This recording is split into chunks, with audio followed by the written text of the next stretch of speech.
Atenção, brasileiros, vai falar o chefe da nação.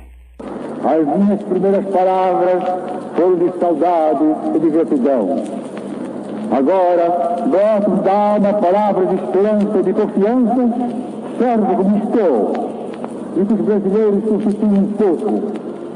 O Brasil é uma nação consciente, com o futuro de todos eles digno e que todos seremos prósperos.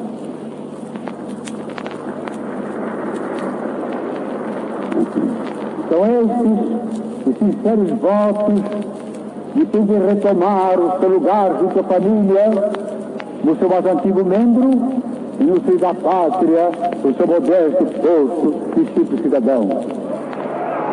Trabalhadores do Brasil,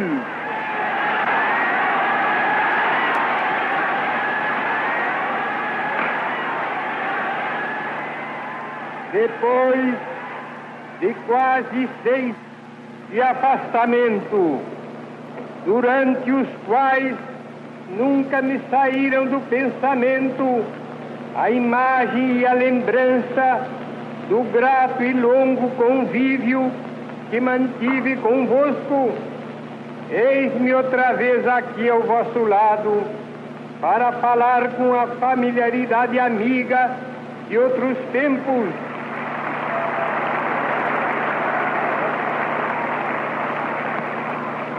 E para dizer que voltei, a fim de defender os interesses mais legítimos do povo e promover as medidas indispensáveis ao bem-estar dos trabalhadores.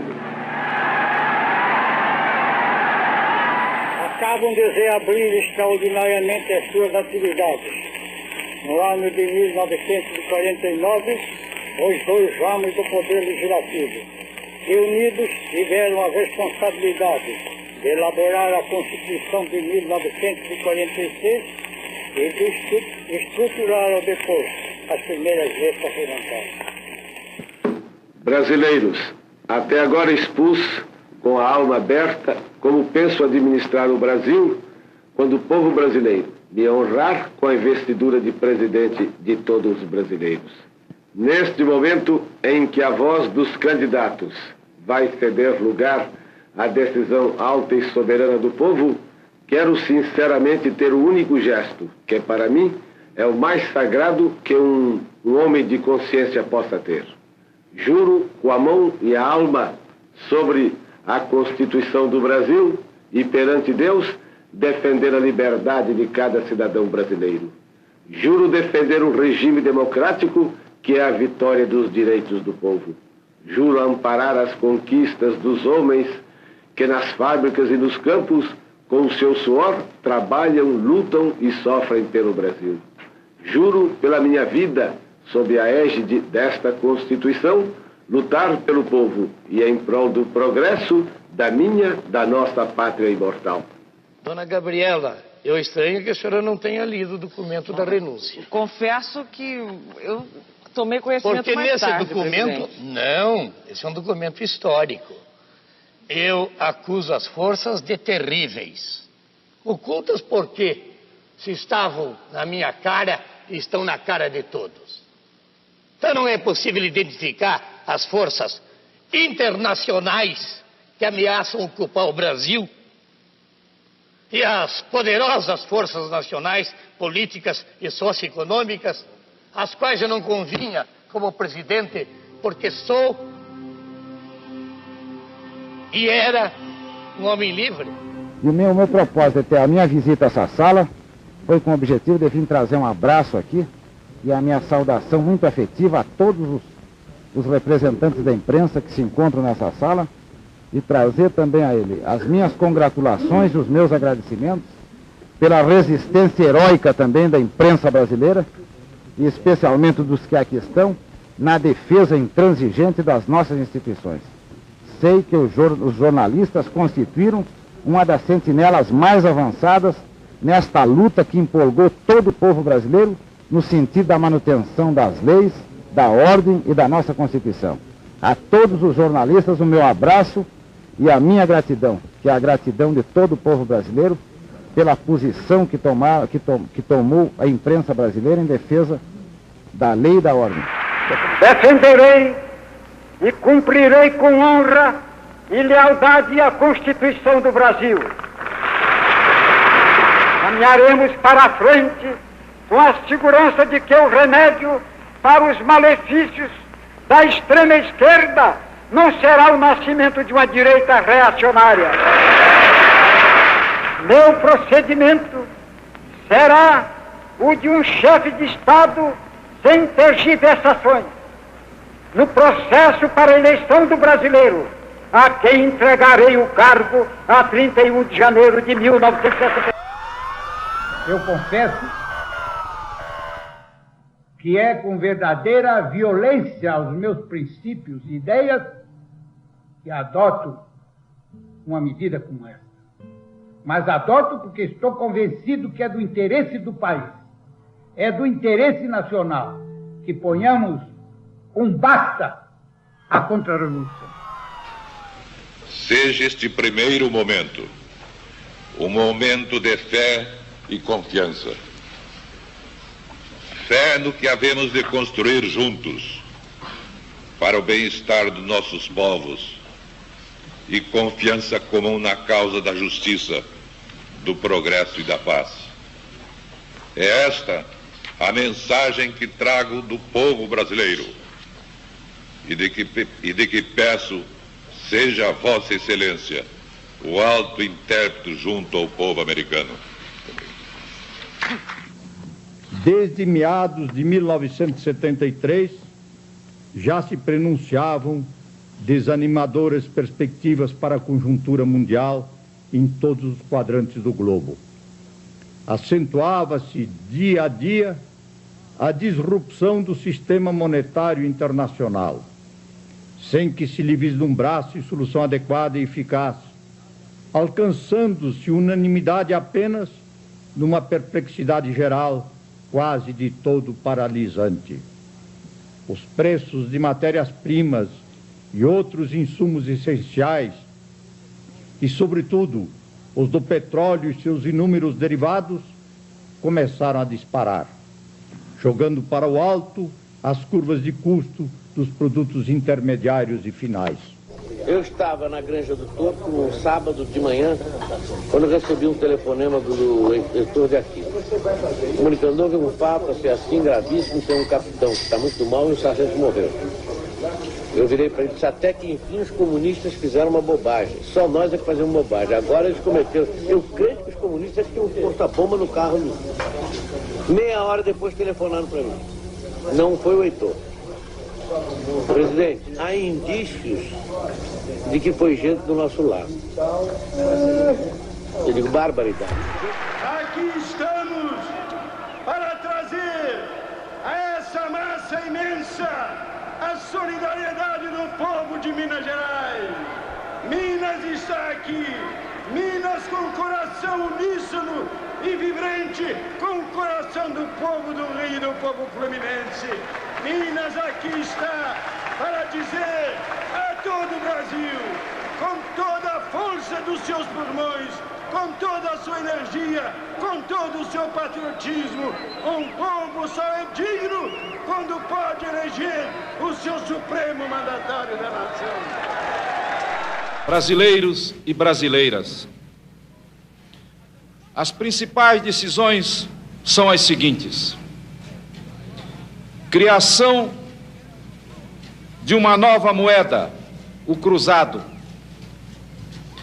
extinção do cruzeiro, com paridade inicial de um cruzado por 1000 cruzeiros, conversão automática em cruzados de notas, moedas e depósitos à vista no sistema bancário,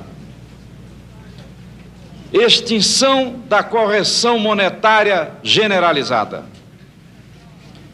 escala móvel de salários, congelamento total de preços, tarifas e serviços. Isso é uma mentira, é uma pantomima, uma patuscada. dessas autoridades que estão tentando, de alguma maneira, me vincular a atitudes de terceiros. E eu repudio e repilo isso, com toda a veemência da minha força interior e do meu coração. Isso é um absurdo que está sendo feito hoje no Brasil. Isso é incompreensível dentro do sistema democrático. Isso é absolutamente abominável que um Estado patrocine tal tipo de campanha política, brutal, venal, criminosa, contra alguém que já foi fiscalizado, investigado como ninguém neste país. É uma mentira da Receita Federal. É uma mentira da Receita Federal. Mentira da Receita Federal. 3 vezes dizendo que é mentira. É outra fantasia. É um devaneio. É um sonho de uma noite de verão. Por que eu teria que ter alguma vinculação com qualquer tipo de máfia? Eu sou um presidente da República.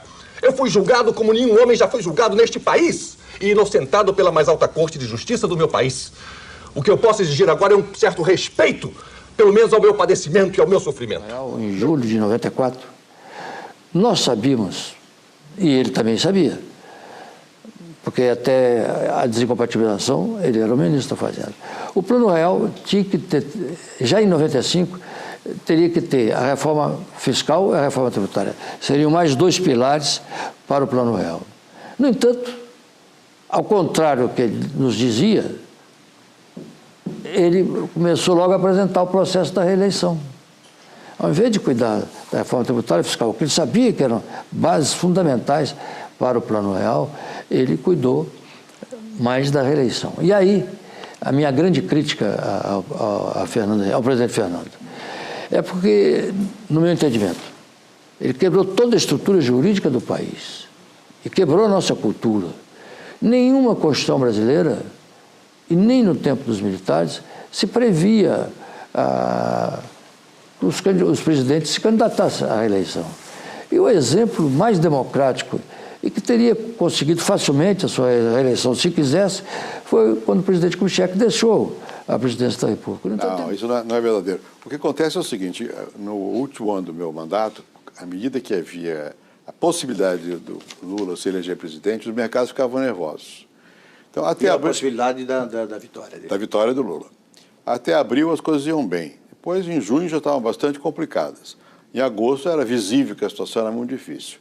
E em função do que eu chamo de efeito Lula. Ele criou o problema. Ele criou esse problema. Quer dizer, a ameaça que atribuíam a ele, queria mudar tudo, não sei o que e tal. Você sabe, o capital é medroso. Aí começaram a ir embora, não querer rolar dívida. Durante séculos, o Brasil ficou de costa para a América do Sul, olhando para os Estados Unidos e para a União Europeia, achando que tudo que era bom para os Estados Unidos era bom para o Brasil, ou tudo que era bom para a Europa era bom para o Brasil. Durante muito tempo, a Bolívia está aqui, a Bolívia achava que o Brasil era o país imperialista do continente e que, portanto, os empresários bolivianos tinham medo dos empresários brasileiros e não tinham medo dos empresários de outros países. Durante muito tempo, a Argentina e o Brasil desconfiavam um do outro e assim por diante. Nós estamos conseguindo um feito inusitado. Apesar das nossas diferenças, nós hoje estamos convencidos que não existe saída individual para nenhum país. Seja bem-vindo, querido companheiro ministro Luiz Inácio, ministro Lula.